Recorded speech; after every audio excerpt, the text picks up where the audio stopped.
नमस्कार साथियों, गौरव ज्ञान धारा में आपका स्वागत है। जैसा कि कल आपको टेलीग्राम पे बताया था कि 18,770 पदों पर 18,770 पदों पर चतुर्थ श्रेणी कर्मचारी की भर्ती होने वाली है अपने राजस्थान के शिक्षा विभाग के अंदर। ठीक है, तो इससे संबंधित काफी सारे बच्चे परेशान हो रहे हैं। उनकी थोड़ी सी परेशानी को कम किया जा सके तो क्या एग्जाम होगा या नहीं होगा, कब तक वैकेंसी आ सकती है, इन सभी संभावनाओं पे इस वीडियो में आपको जानकारी मिलेगी और अपन कोशिश करेंगे इसको समझने के लिए, इसके लिए मानसिक रूप से तैयार रहने के लिए। सबसे पहले साथियों मैं आप लोगों को कहना चाहूंगा कि यदि कोई ये समझता है कि चतुर्थ श्रेणी, अब चतुर्थ श्रेणी यानी कि चपरासी, पियोन के लिए मैं बन के क्या करूंगा, यदि वो ये समझता है या यदि वो चतुर्थ श्रेणी कर्मचारी या पियोन की उस ढंग से मतलब वैल्यू नहीं समझ पाता है, वैल्यू नहीं कर पाता है, तो मैं समझता हूं जो ऐसा करता है उसके अंदर ही मानसिक दोष है कोई, जब वो ऐसा समझता है। क्योंकि कोई भी व्यक्ति जो है साथियों पद से बड़ा या छोटा नहीं होता है, वो उसके कर्मों से बड़ा या छोटा होता है।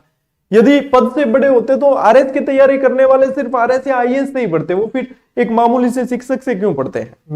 मैं शिक्षक हूं और मैं मेरे लिए मामूली शब्द प्रयोग कर रहा हूं कि यदि कोई शिक्षक से पढ़ता है तो यानी कि वो शिक्षक भी पद जो है अपने आप में बहुत गरिमायुक्त है और बहुत बड़ा है। वैसे ही कोई भी पद है तो वो बहुत गरिमायुक्त और बहुत बड़ा होता है।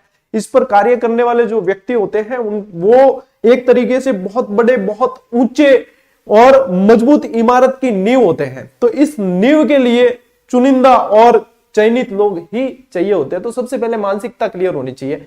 मैं खुद आपको दावे के साथ कह सकता हूं कि ये जो भर्ती होगी आने वाले समय में, इसके अंदर एमबीए तक डिग्री होल्डर भी फॉर्म अप्लाई करेंगे और बहुत सारे करेंगे, करना भी चाहिए। देखो, जब बेरोजगारी की मार है तो उसको किसी भी जरिए से दूर किया जाना चाहिए। ठीक है ना, तो इस मानसिकता को दूर रखना। और भर्ती में यदि कोई योग्य है, आप एक बार लग जाते हो फिर अंदर ही अंदर तैयारी करते रहो, आप आगे भी बढ़ सकते हो। ठीक है, जैसे एग्जाम आता है तैयारी करके आप आगे बढ़ सकते हो। इसके लिए आपके अंदर योग्यता होनी चाहिए। आर्थिक रूप से सपोर्ट बिल्कुल मिल जाता है जब कोई भी नौकरी मिल जाती है। और गवर्नमेंट जॉब राजस्थान के अंदर आजकल आपको पता है सभी के अंदर सैलरी बहुत अच्छी मिलती है, तो कहीं ना कहीं आर्थिक संबल आपको मिल जाता है, आपके परिवार को एक मतलब बहुत बड़ा सहारा मिल जाता है। तो इसलिए ये भर्ती इंपॉर्टेंट हो जाती है। ठीक है, अब यदि बात करें साथियों अपन कि सर इसके अंदर एग्जाम होगा या नहीं होगा या इन सब बातों पे, तो देखो भर्ती जो है अभी आने वाला है, देखो बजट वाला मामला होने वाला है। ठीक है, तो इसी को देखते हुए जहां तक मुझे लग रहा है आपके भर्ती की जो घोषणा होगी वो बजट के अंदर होगी। और जैसा कि संकेत मिले हैं कि इस बार का बजट पूरी तरीके से युवाओं को समर्पित रहेगा, तो जहां तक संभावना है कि बजट के अंदर आपको ये खुशखबरी मिल जाएगी।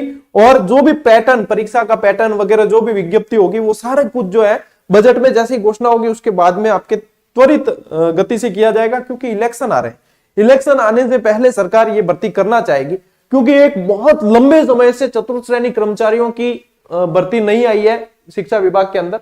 यदि देखते हैं अपन तो मृत आश्रित कर्मचारी वगैरह ये लगते हैं, हमेशा इन पदों पे इनकी पूर्ति हो जाती है।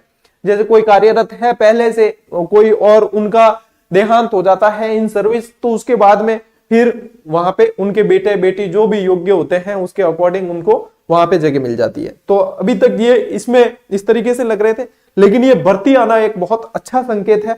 और इसके अंदर अब देखो साथियों, यदि अपन बात करें, ये एक न्यूज की कटिंग भी है, पीओ कार्यालय में 24,000 पद सर्जित होंगे, तो एलडीसी और इनकी सबकी भर्तियां आएगी। ठीक है, एक विद्यार्थी ने कहा था कि सर क्या ये सीईटी के दायरे में होगी?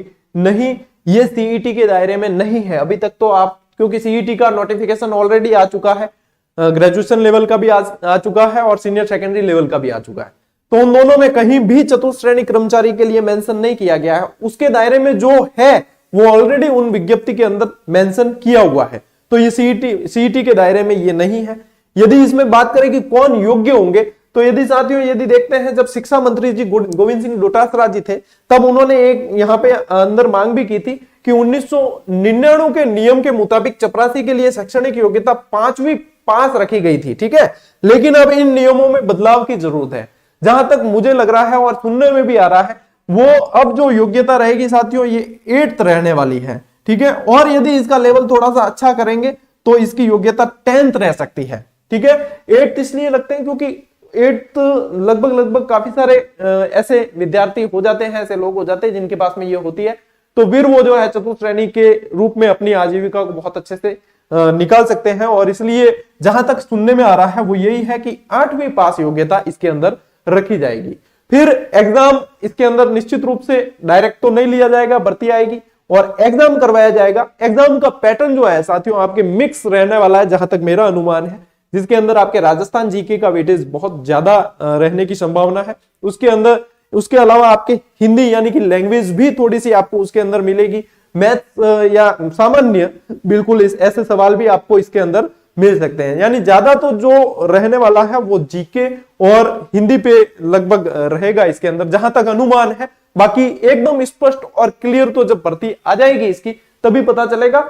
और भर्ती अब ज्यादा दूर है नहीं इसकी, क्योंकि ये आगे बीकानेर से ये खबरें भी है कि इसके लिए स्वीकृति के लिए इसको भेजा जा चुका है आगे 18,770 पदों के लिए।